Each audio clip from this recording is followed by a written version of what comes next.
CH-139 शैतान नगरी का मंत्री, जाओ जाकर उसकी खाल निकाल लो। सीड ने गुस्से में अपनी शापित शैतानी लाश को आदेश दिया और अपनी चाबुक से उस पर हमला किया।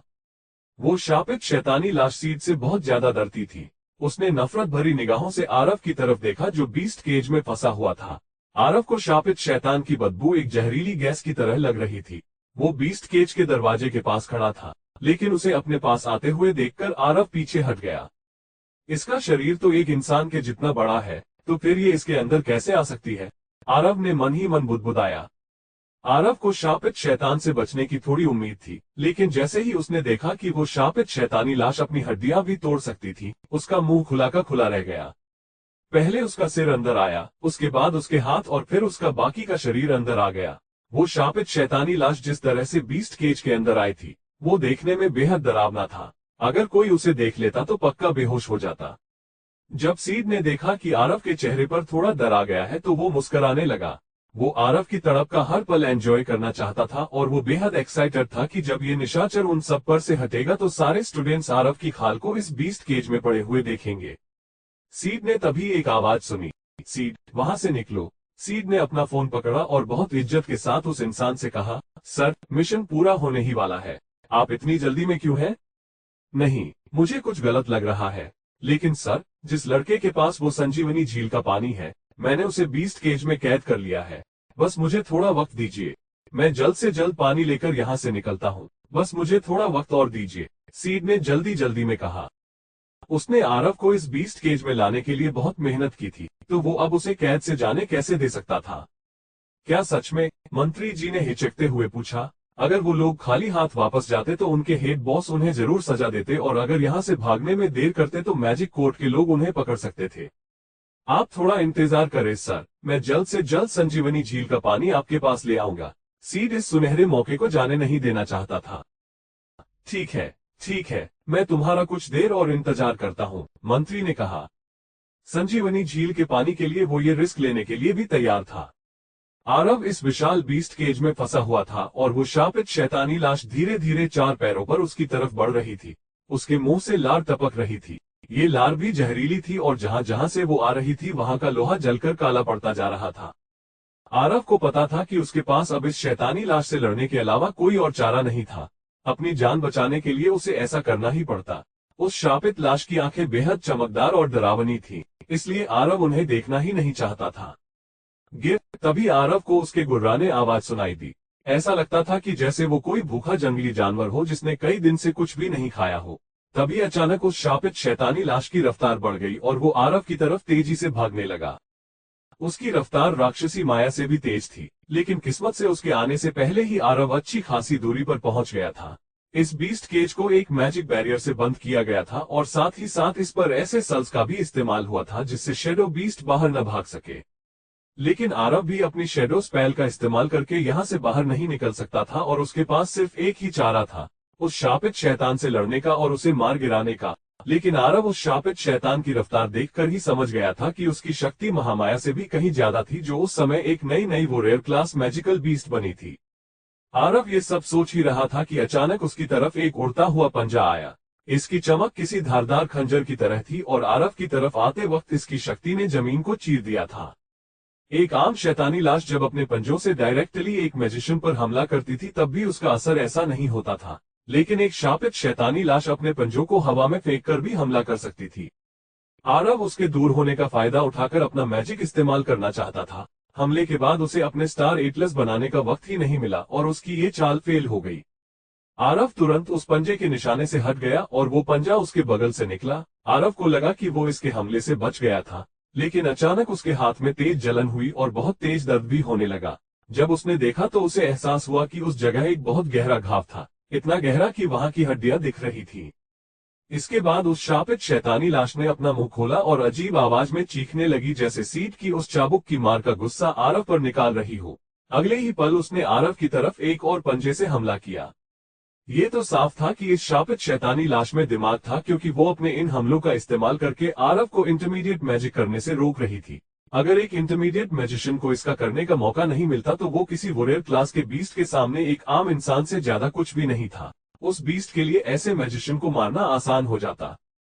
वो शापित शैतानी लाश आरव को उसका इंटरमीडिएट मैजिक इस्तेमाल करने से रोक रही थी और हमला करते करते उसके करीब भी आ रही थी।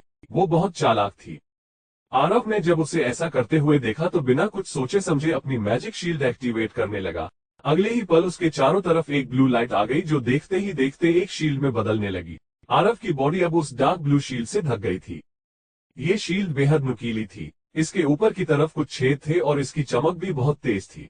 तभी उस शापित शैतान का पंजा सीधा आरव की मैजिक शील्ड से टकरा गया, जिससे वहां जोर की आवाज आई। आरव की शील्ड पर इस पंजे का निशान भी आ गया था।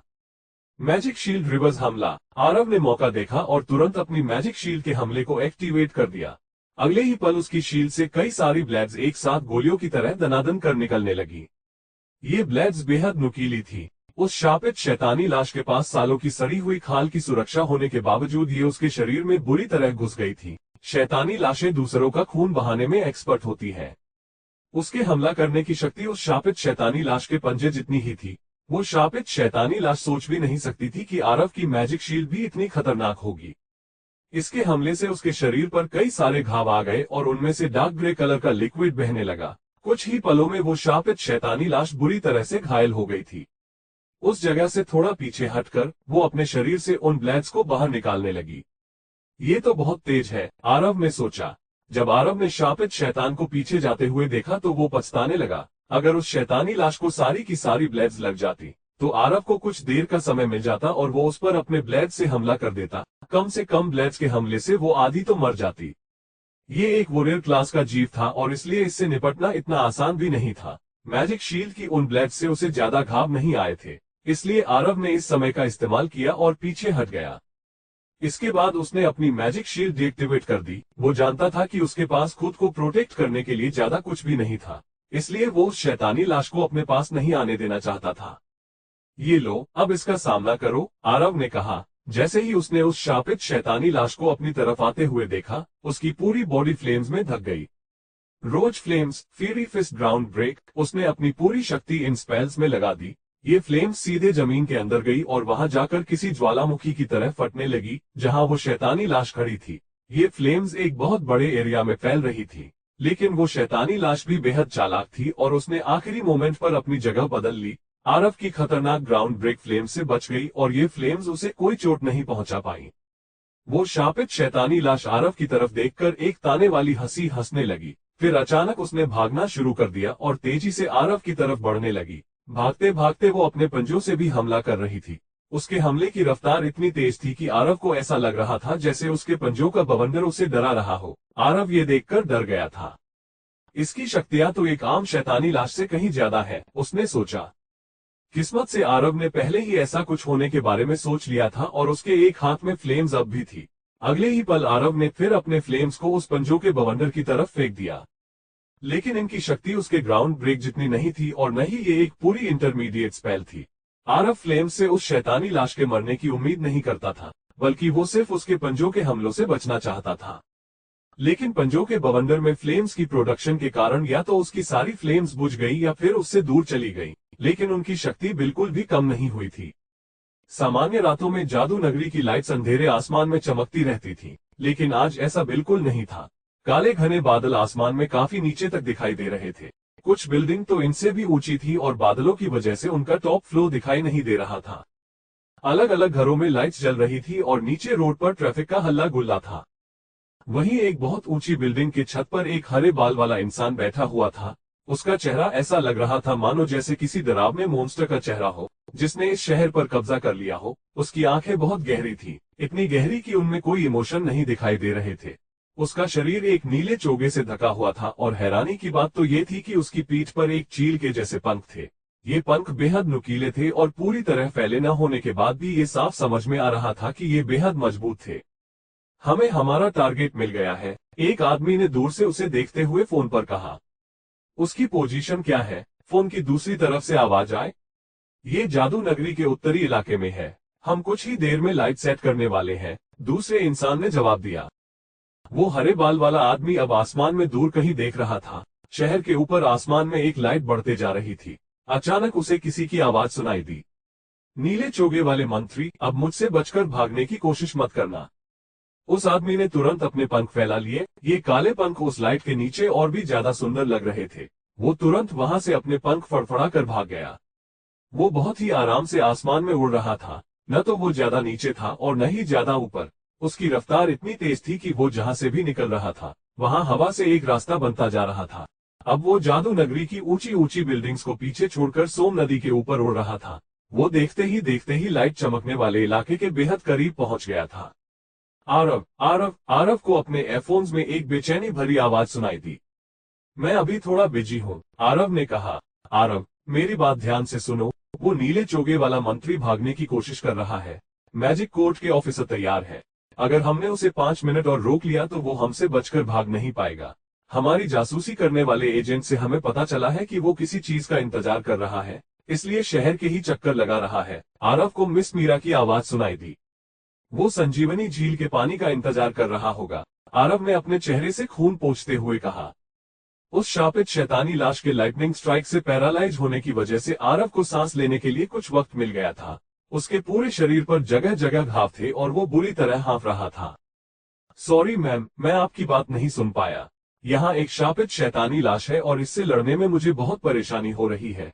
आप मुझे पहले क्या बता रही थी? देखा जाए तो आरव सच में बेहद बहादुर था, जो एक बैटल के बीच में भी फोन पर बात कर रहा था। अच्छा, अब समझ आया। तो ये नीले चोगे वाला मंत्री अपने सेनापति का मिशन पूरा होने का इंतजार कर रहा है, इसलिए वो रुककर इतना बड़ा रिस्क लेने के लिए भी तैयार है। आरव, हमें उस मंत्री को पकड़ने के लिए कम से कम 5 मिनट तो लगेंगे ही। तुम्हें उसे 5 मिनट के लिए रोकना होगा, मिस मीरा ने आरव से कहा। आरव को ये बात समझ में नहीं आ रही थी कि जब उन्होंने उस मंत्री को ढूंढ ही लिया तो फिर जाकर उसे सीधा पकड़ क्यों नहीं रहे थे। उन्हें तैयारी करने के लिए 5 मिनट की जरूरत क्या थी? उसके दिमाग में ख्याल आ रहे थे, कहीं वो लोग और बड़ा जाल तो नहीं फैलाना चाहते जिससे एक बार में शैतान नगरी के सारे लोगों को पकड़ सके, या फिर कहीं ऐसा तो नहीं कि वो मंत्री भी ऐसी जगह है जहां कई सारे लोग हैं और मैजिक से आम लोगों की भी जान जा सकती है, चाहे वो कोई भी हो। आरव जानता था कि उसे मिस मीरा की बात माननी पड़ेगी, और उसे याद था कि कुछ ही मिनटों पहले सीड ने किसी से बात की थी और अब उसे पूरा भरोसा था कि ये कोई और नहीं बल्कि वही मंत्री था। तभी अंकित और प्रवीण भागते भागते बिल्डिंग के अंदर आए और बोले, बॉस, शैडो बीस्ट के अंदर संजीवनी झील के पानी की सिर्फ एक बूंद है और देखने से तो ऐसा लग रहा है कि वो भी सूख गई है। इस लड़के ने हमें बेवकूफ बनाया है। उनकी बात सुनकर सीड का चेहरा गुस्से से लाल हो गया, लेकिन फिर भी वो चुप रहा। उसे याद था कि उसके बॉस ने उससे कितनी हड़बड़ी में बात की थी, जिसका मतलब ये था कि अगर उनका मिशन पूरा नहीं हुआ तो उन्हें वहां से जल्द निकलना होगा, क्योंकि ये मैजिक कोर्ट का जाल भी हो सकता था। लेकिन सीड इस बार आरव को छोड़ने के लिए तैयार नहीं था।